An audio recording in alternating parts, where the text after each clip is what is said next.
This program was first broadcast on Canterbury's access media station, Plains FM, and was made with the assistance of New Zealand On Air.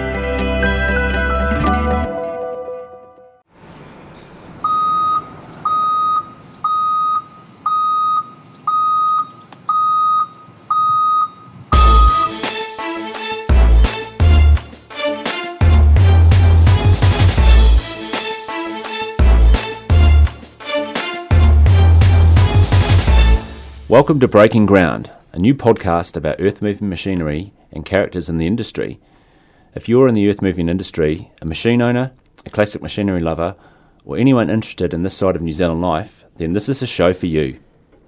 Both your hosts work for Terra Cat, New Zealand's Caterpillar machinery dealer. I'm Richard Clark. And I'm Marty Turek. In this podcast, we'll hear stories from a wide range of characters in the industry. We thought we'd start today with someone we both know really well. Steve Templar. Welcome, Steve. G'day, guys. How are we? Good. So, Steve started with Goff and Hammer in 1974 in their Hamilton branch. Worked with them in 3 different North Island branches. Left for a short time, then returned as a Caterpillar sales manager to head office down here in Christchurch, where he worked for another 35 years in a variety of senior roles. So Steve, you've worked in New Zealand's Caterpillar dealer since 1974, so more than 40 years. Take us back there. How did it all start? And what kept you there and sort of why? And how did you get to this? Good questions, I guess, Marty. Well, I was born on a farm and I was always interested, like a lot of young boys, in heavy machinery, particularly things like bulldozers and so on. I'd been working for my parents for a wee while when I saw a job at Goff and Hammer, as they were in those days advertised, as a storeman in their Hamilton branch. It was close to where we lived, so that worked for me. So I applied for it and got it. It was a small branch, great team of people, and everyone got on well. Neat team spirit, and they were a pretty focused little group, very focused on the customers, and generally had good relationships with those customers. What kept me there? I guess my passion for the Caterpillar product and the industry, in fact. Also, the company offered great opportunities within, particularly if you're prepared to move around the country, which I was. So as you mentioned, I worked in 3 different North Island branches, and I was away for a while and then moved down to the head office and into a variety of roles. So, yeah, pretty neat career. Steve, do you want to tell us about some of those roles that you have done over that time that you were at the dealer? Yeah, and I guess my career would not be unlike many guys in the organisation and girls who've gone on to be senior managers. And in fact, the people at the top of the organisation, Terra Cat as it is, would be good examples of that, where you started at the bottom and worked your way up. In my case, I started in the parts store. I went on to become a parts supervisor. I then went on to become a parts and service sales rep, PSSR as we called them back then. Then I moved into a role as a machine sales rep, selling Caterpillar machines. I had a spell away from the organisation and came back as the sales manager for Caterpillar in head office, and during that time in head office I worked as the product support manager, as the marketing manager, latterly as training manager and then national accounts manager. So a real mixture of roles and locations around the country. Well, it sounds like you've met definitely a lot of characters, I can imagine, in that sort of journey as you've gone through. So who are some of those sort of memorable characters or that have stood out with you over the years? Yeah, that's an interesting question, Marty, and they probably fall into 3 groups. Your workmates, the customers, and the Caterpillar support staff, who, as you guys would know, we have a lot to do with, and there's some fine people in that organisation. And it's really hard with 45 years to single out individuals. People do make an impression on you. My first CEO I worked for, Jim Sheed, in fact, made a big impression on me, and also my first branch manager I worked for. Those guys taught me some lessons, and likewise I worked with some wonderful people in sales. We had many memorable occasions, both on and off the track, if you like to call it that, and as we did with the Caterpillar guys, and as you guys know, built some fantastic relationships with customers around the country, and got to know them. You made a lot of lifelong friends, So yeah, shared lots of great times and experiences. So talking about those experiences, Steve, have you had a favourite project or maybe a career highlight over those years? Yeah, that's, in 45 years, there's lots of highlights, I suppose. Anything that stands out, maybe? Yeah, I guess there's a couple of things. Early in my career, in the mid to late 80s, we won a contract to supply the New Zealand Army with a lot of equipment. And that was quite a big project for those days, and it was it meant we built a very close relationship with the Army, and that was an awful lot of fun and lots of fond memories of delivering and training those guys, and that stood out a wee bit. The other thing I probably have a strong personal attachment would be the logging industry. I made it a bit of I guess it was a target of mine personally to, as the industry moved towards higher mechanisation, to really push our products hard with the help of the Caterpillar factory people and a wonderful team of reps. So we built great relationships with the logging contractors. Good people to deal with, and that industry and our inroads into that industry were probably one of the highlights of my time working for the dealership. So, Steve, you sort of touched on a couple of industries there as far as sort of both the Army and also the logging industry. Is there a favourite machine or product that you've sold as you've gone through? Well, Marty, as a mechanic, there's probably some machines that aren't favourites. Yeah. That's an interesting question. Every machine you win from the competitor is a favourite, be they big and small, and it's easy to get hung up on big machines like mining trucks and so on and so forth like that. We all get emotional about that. Having said that, I suppose individual things that stick out, when we sold our first two D11s in New Zealand, they were big tractors. They were the biggest tractors in the world in those days, and as the national sales manager, I dealt with the customers direct, because the customers that bought the first two were large customers, and I sold them both in the same week, in fact, to two different customers. And I wouldn't say the D11 was my favourite machine, but it was a very memorable week because we picked over two very big machines, and they were the first ones we'd ever sold, and they were pretty neat tractors to deliver. So that has memories, but they're all good.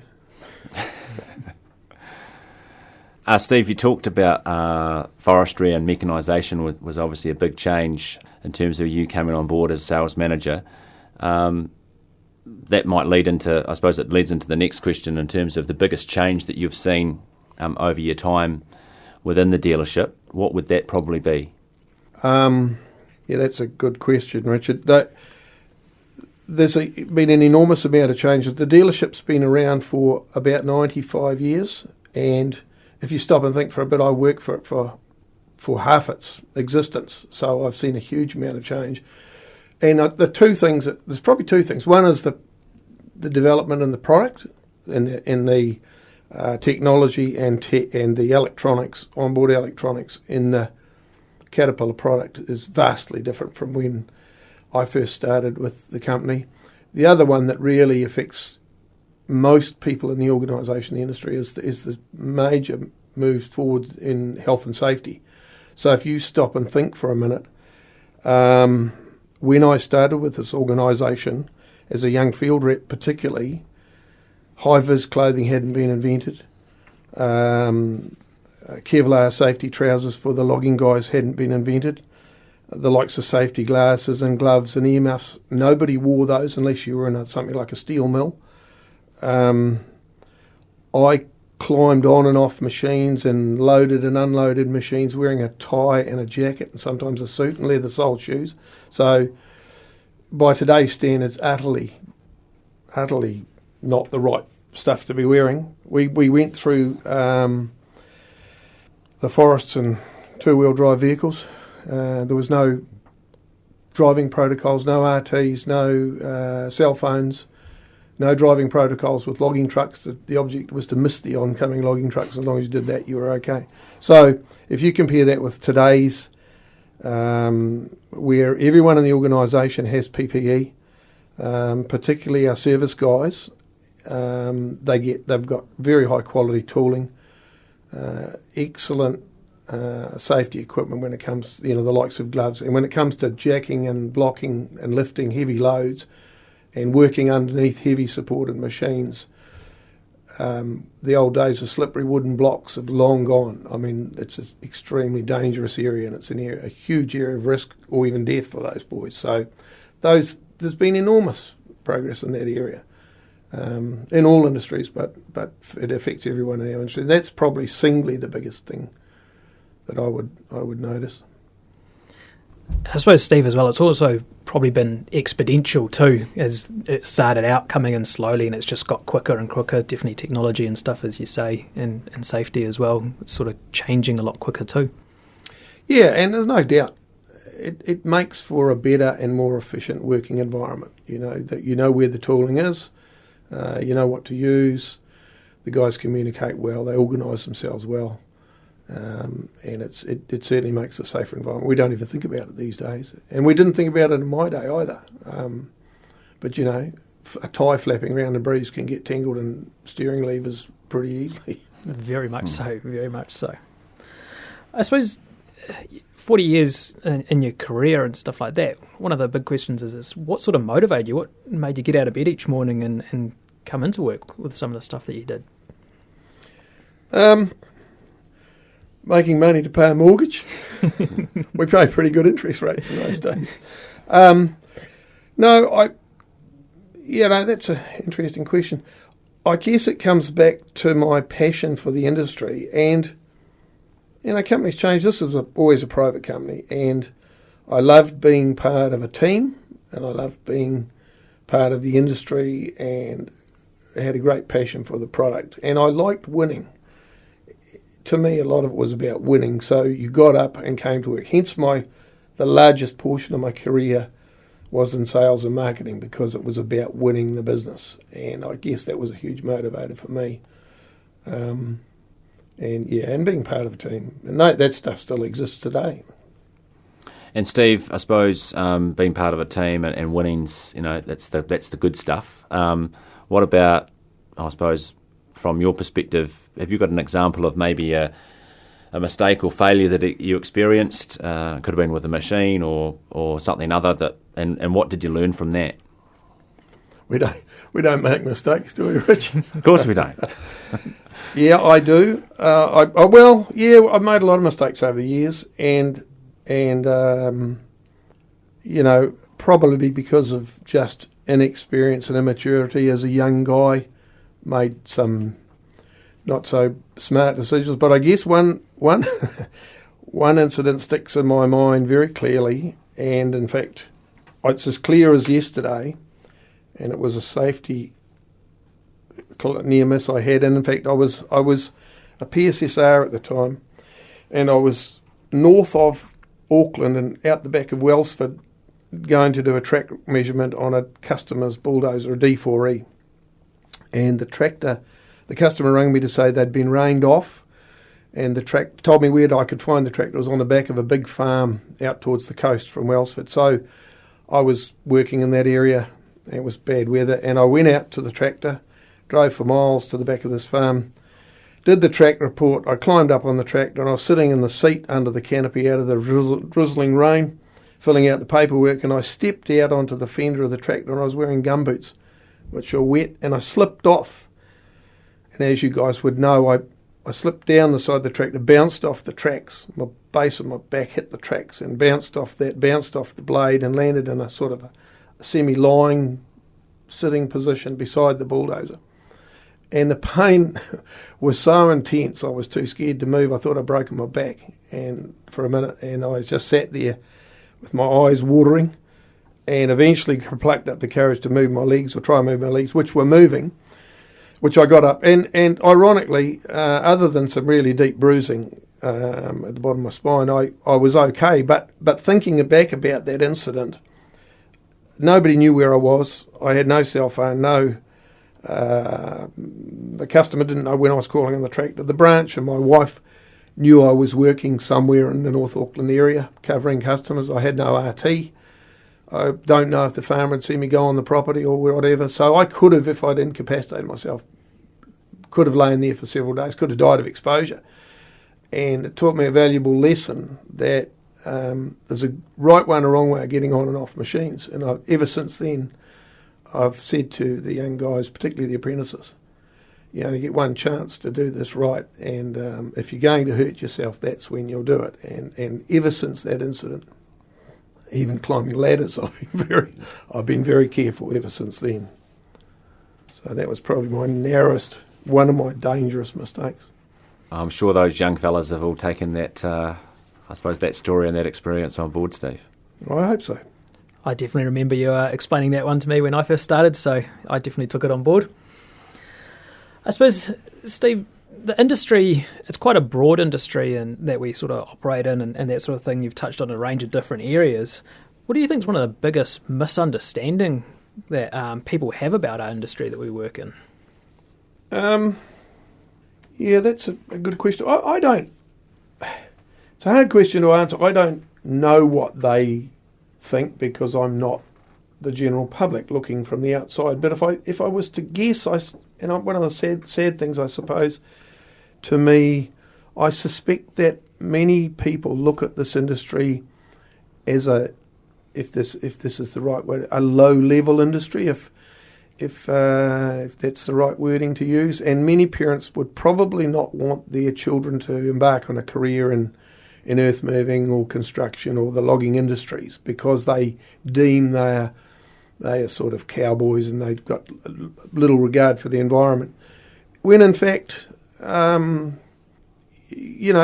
build some fantastic civil construction projects in this place, for example, in this country. The mining industry has a bad name, but we have to have a mining industry, like it or not, and it's got a bad reputation. But far be it from being a low-level industry, it's got some very smart and very successful people in it, and it's a wonderful industry, and it's got enormous career opportunity. And I think far from being knocking the environment around, most of our loggers would be good examples. They log with huge regard for solids in the waterways and runoff nowadays. They're under tight constraints, and pine trees in this country are just a renewable crop. So I think they're very environmentally focused and very successful. So it's not by no means is it an industry for dummies. Yeah. And it's only going to keep progressing from there as well as we sort of get greater exposure, hopefully, out as far as the industry and new technologies, like you say, come in and new standards come in and stuff like that should help sort of carry on that stretch, hopefully. Well, that's dead right. And autonomous mining would be a really good example of that, Steve, you said, once upon a time you were a young fella. So, if you were going to be, I suppose, giving some advice to your 18-year-old self way back in the day, what would it be? If